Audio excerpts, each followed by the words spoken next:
Make some noise for the whole fucking show! RVD!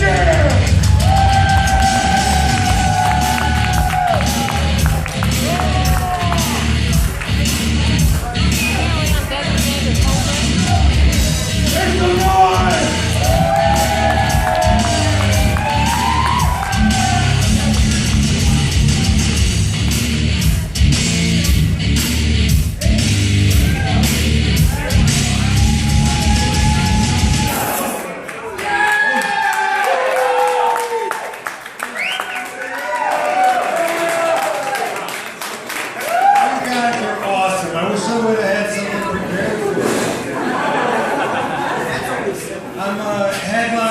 Obviously, because I have a big name in the wrestling world, and that's pissed a lot of the comedians off, so I know they're keeping an eye on me.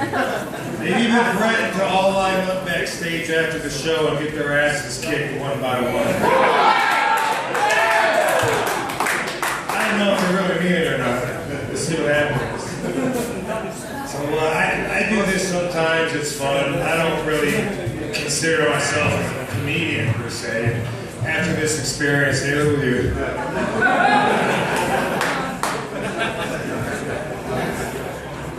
But we'll have fun. One thing that I ask, this is for your benefit and everybody in the room, so I don't have to exude a lot of energy when I'm up here. Just you and everyone at your table, just while I'm up here, just keep it down.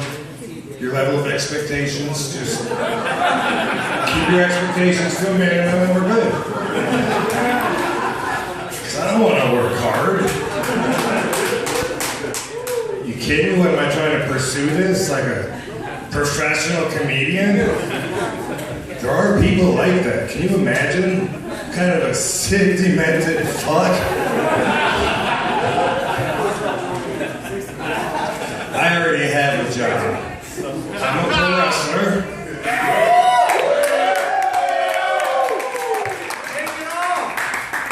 So when I'm up here, I'm just fucking around, you know. So I appreciate the support, you know. Come out here and let me try and entertain you for a few minutes. I know I look out of place. I thank you for looking past that. I get it. A wrestling ring is where you find a wrestler. The comedy stage is for broken, secure alcoholics. So thank you. Thank you. Just say that because some of my friends are comedians, so I know it's true. It seems to work out well for them, being alcoholics, I mean, because they get paid in bar tabs. I don't know any grocery stores that accept bar tabs as a form of payment, do you? It's not great. I get to see a lot of my fans from wrestling when I do gigs like this. It's always interesting. Fans get really excited and they say like really weird stuff sometimes. This dude earlier came up to me and he says, "Rob Van Dam, I've got to get your autograph for my wife. She is gonna die." I said, "Dude, I just met you. Why do you want to make me an accessory to murder her?" This chick comes up to me and she's like, "RVD, we've got to get a photo together. My kids are gonna shit their pants." I said, "Ew, they're not gonna be in the photo with us, are they?"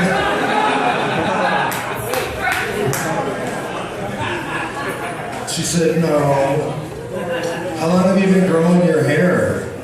I said, "My whole life." What kind of question is that? I don't know what kind of drugs she was on. This one fan in an airport one time, I swear this is a true story, comes running up to me, wants a photo. I don't mind, you know, sure, let's take a photo. But then this happens. He's got nobody to take the photograph for him.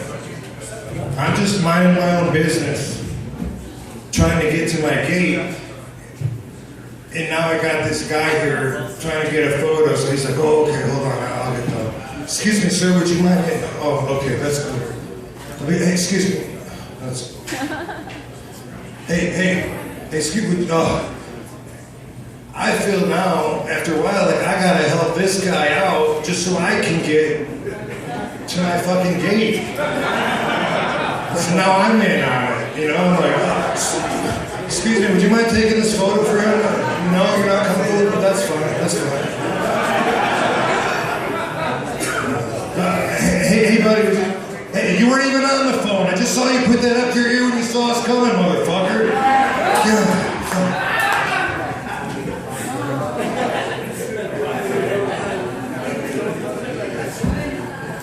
Right? Fan came up to me one time and just handed me the camera, and I just stared at it with expectations. Like, dude, thanks. You give me the camera, or you want me to take a picture of you? And before you answer, neither answer is an acceptable answer. Fans are fucking weird. Put you in an awkward position if you let them. You know, a lot of my friends wouldn't want to be in this position right now. I got friends that are wrestlers, my peers, that wear their underoos in front of 50,000 people, and they're afraid to look like an asshole in front of a small room full of people. The really funny thing about that is these comedians have a process for dealing with that. See, Medicinal Mike was telling me back there.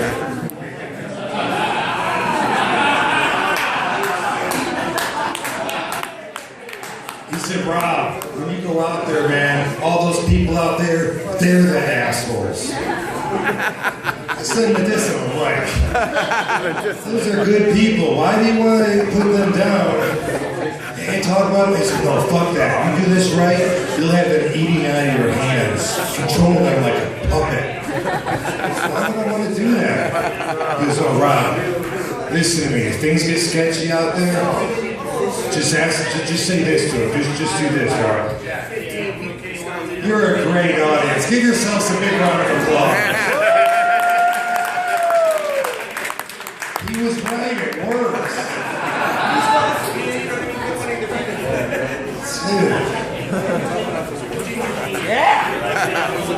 They're telling you to clap at yourself, and you guys do it. I wasn't going to tell you to do that, because you guys didn't come here to work hard. I know that. These other guys, they're going to tell you, give it up for this, give it up for that, give it up for Lent. By tomorrow morning, you'll see you gave it up so much your vaginas will be sore. Metaphorically speaking. We don't all have those parts. Some of us have P9. By the way, I don't mind sharing this with you. If every man had a penis like mine, I would have an average penis.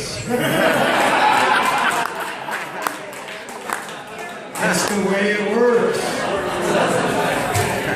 Averages are graded on the curve of the majority. And when you think about it, it's the same thing when these comedy hosts tell you what a great audience you are. I'm not saying you're not great people. But if they tell you, you guys are a great audience, and they just said that to the crowd before, 2 crowds, three a night, 4 or 5, 6 times a week, doesn't your greatness become the new standard for normalcy? It does, right? It blew my mind. They're not going to be that honest with you. You don't want them to be. Nobody wants to hear, you're average. Sounds like offensive, right?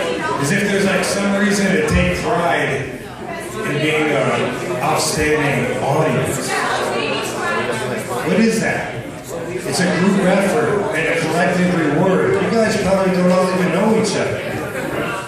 I mean, sorry if I'm ruining it for you. If on the way home you're going to say, you know, honey, I heard we're a great audience 4 or 5 times today. I felt a connection with that couple we were sitting next to. We have all got to get together again and sit in the same room. We've got so much potential. If If any of you are thinking of pursuing that, being like a professional or whatever, I've seen professional audiences. They have signs that tell them when to applaud, like at sitcoms and shit. You guys don't even need that. You're better than a professional audience. You do want to take pride with that, don't you? That's weird. Have you guys ever got to experience the gifted comedians that can do a whole routine without degrading themselves to using profanity? Aren't they amazing? I think they're so full of shit.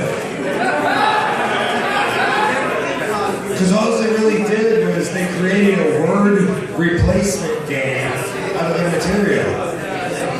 Anybody can substitute one palabra for an ultra. It doesn't make you a better person. You want to impress me? Let me see you do 10 minutes without using the letter T.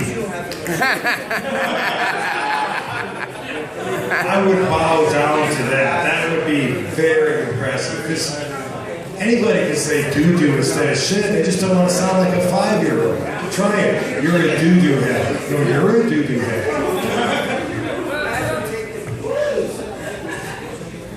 Nowhere in the Bible does it say, thou shalt not say fuck. I haven't read every page, but I feel like we would know if it was in there. How could that be like a sin? We created words, like we as people. A long time ago, like when we first started talking to each other, we came up with names to call things. That's a stick. That's a rock. That's your boobie. It's my cock. And then some genius came along and said, you know what's missing? We need to have another set of words we can choose for the same stuff we've already got names for, and we'll put it on a special list so when we hear a word spoken from this list, we'll choose to be offended. Yeah, I'm always looking for another reason to be offended. Does that not sound like a big waste of energy? Imagine this, like way back in the day, like cavemen around a campfire, all right? Bongo the caveman has some lucky lady by her hair. And he's telling his boys what's up. He says, hey, guys, I'm gonna take my turn with Wilma here. It was before she met Fred. It's all right. It was a long time ago. I just don't want anybody saying I didn't warn you. I'm feeling a little freaky. All right, I'm gonna take my turn with her. I'm gonna have my pterodactyl defecate on her. Gonna rub it around on her breastages a little bit. I'm gonna penetrate her anus with one of those logs from that campfire over there before I ejaculate on her eye. Yeah.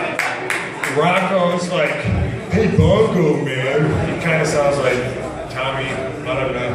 Hey Bongo man, it's your turn man. Just do what you gotta do man. You know, you didn't say anything offensive by that man. Have a good time. Bongo's like, cool. See you later. I'm gonna get this pussy. Whoa, Bongo! Why you gotta use that language? Whoa! Wait, do you mean, when you say pussy, do you mean like a feline? Because if you're talking about your saber-toothed tiger, man, I don't think we're supposed to be offended when you use it in that context. Bongo's like, what are you talking about? I mean her snatch, her vagina. Then why didn't you say that? Why did you have to turn this little beautiful thing into something ugly with your choice of words, man? Bongo's like, it's the stupidest thing I ever heard in my life. I'm talking about her box. And then Wilma stands forward and says, you know what's missing here? We need a third word for that that's so offensive it's in its own category and it's totally unacceptable by women. Rocco and Bongo both said, shut up, cunt.